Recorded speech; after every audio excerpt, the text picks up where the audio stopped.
Bonjour YouTube et bienvenue dans cette nouvelle vidéo sur ma chaîne YouTube. Est-ce que je dois encore vous rappeler, vous l'avez vu dans le titre de la vidéo, nous allons faire une vidéo sur le Samsung Galaxy Note 20 Ultra. Nous avons fait une vidéo rétro qui a été d'ailleurs très regardée sur ma chaîne YouTube. Je vous invite à regarder, ça s'affiche là en haut. C'est vrai que ce n'est pas des téléphones de la même génération, mais c'est quand même une vidéo rétro car ce téléphone a déjà 2 ans.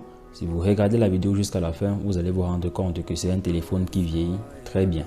Nous allons faire un tour complet du téléphone, c'est-à-dire face avant, face arrière, bordure, spécifications, c'est-à-dire les caractéristiques du téléphone, son système d'exploitation et bien entendu son module photo. La suite, c'est après le générique.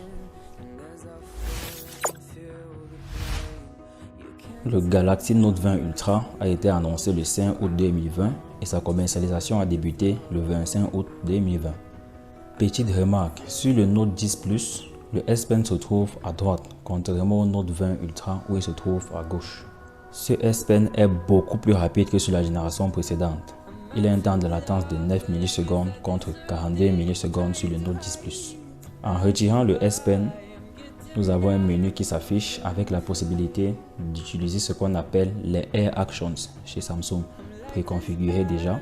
On a des Air Actions qui permettent de manipuler le téléphone même quand il n'est pas dans notre main. Ça peut être par exemple utile si le téléphone est posé sur une table ou alors s'il est fixé sur un trépied.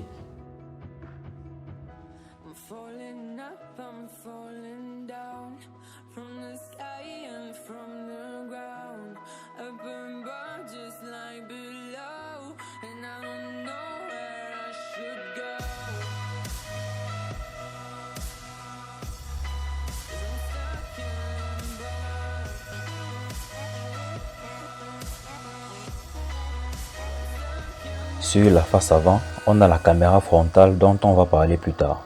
Et cet écran, on va en parler quand même. 6,9 pouces. 6,9 pouces. C'est une tablette de trucs tellement c'est énorme. Le point positif est que autant il est gros, autant il est de très bonne qualité. Car nous avons un écran Super AMOLED W Quad HD+. La particularité de l'écran AMOLED, c'est qu'il a de meilleures couleurs que tous les autres, qui sont beaucoup plus éclatantes et beaucoup plus vives, et les noirs sont beaucoup plus profonds. Car sur une image ou dans une vidéo où on est supposé représenter la couleur noire, les pixels sont tout simplement éteints. Du coup, c'est super noir. Cet écran a une résolution de 3200 x 1440 pixels et un taux de rafraîchissement adaptatif qui varie entre 10 et 120 Hz. Disponible uniquement lorsque le téléphone est en affichage Full HD+. Il est bon de préciser qu'il est adaptatif pour des raisons d'économie de batterie. Par exemple, lorsque vous scrollez sur votre écran ou alors in-game, il est très élevé. Par contre, lorsque le téléphone est au repos, il va baisser le plus possible pour ne pas pomper la batterie inutilement. Côté affichage, il a 508 dpi ou dots per inches ou alors points par pixel.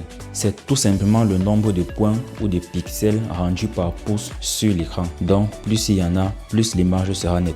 Question performance, on a un processeur Exynos 990, un excellent processeur de 8 cœurs avec une fréquence de 2,7 GHz. C'est vrai, ce n'est pas le Snapdragon 8 Gen 1 qui est l'un des processeurs les plus puissants actuellement sur les smartphones, mais l'Exynos 990 reste un excellent processeur et aujourd'hui encore.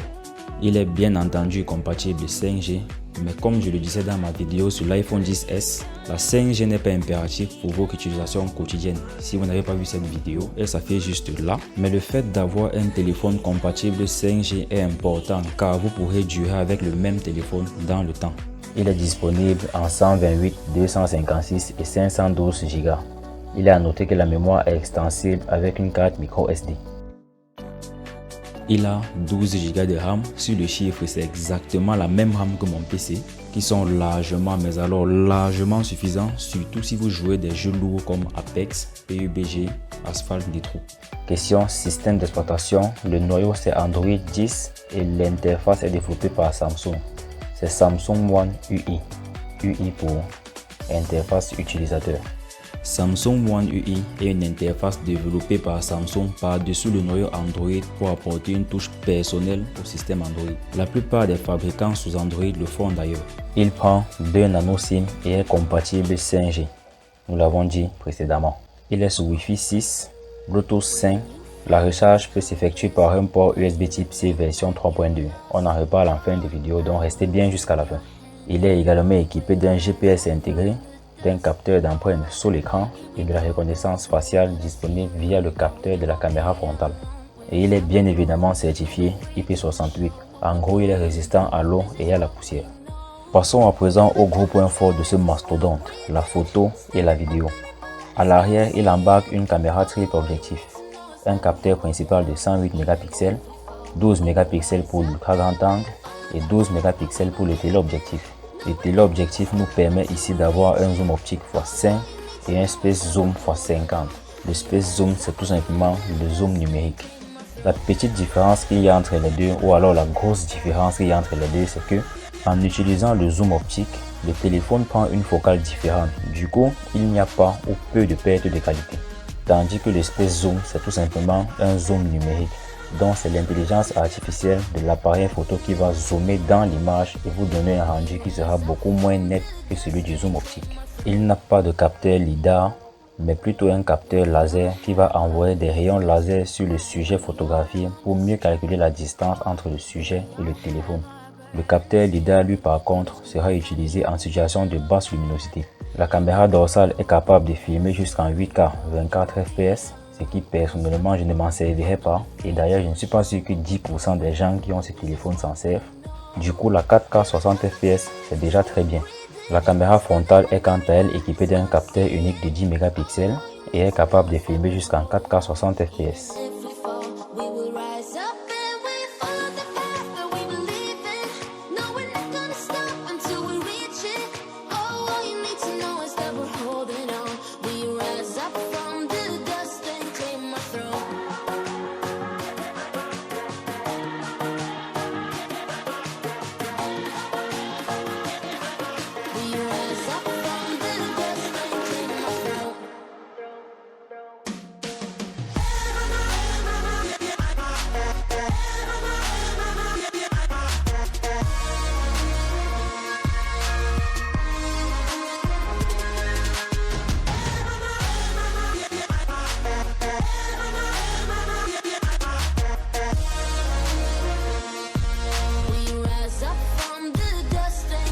Il est doté d'une grosse batterie de 4500 mAh, ce qui est beaucoup, oui, mais non en fait. Tout simplement parce que vu la taille de l'écran et sa qualité d'affichage, c'est un gros consommateur d'énergie.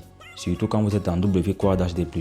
Mais heureusement, Samsung a pensé à ça et le téléphone est par défaut configuré en Full HD+, pour moins pomper la batterie. Néanmoins, il tient largement la journée, voire même une journée et demie si vous n'avez pas une utilisation trop poussée de votre smartphone. Il est bien entendu compatible à la recharge par induction et il est doté d'une charge rapide de 45 watts. 45 watts. Autant dire que côté charge, vous n'allez pas perdre de temps du tout. Genre vous avez dormi sans charger votre téléphone la veille ou pendant la nuit et le matin vous vous levez, vous le branchez.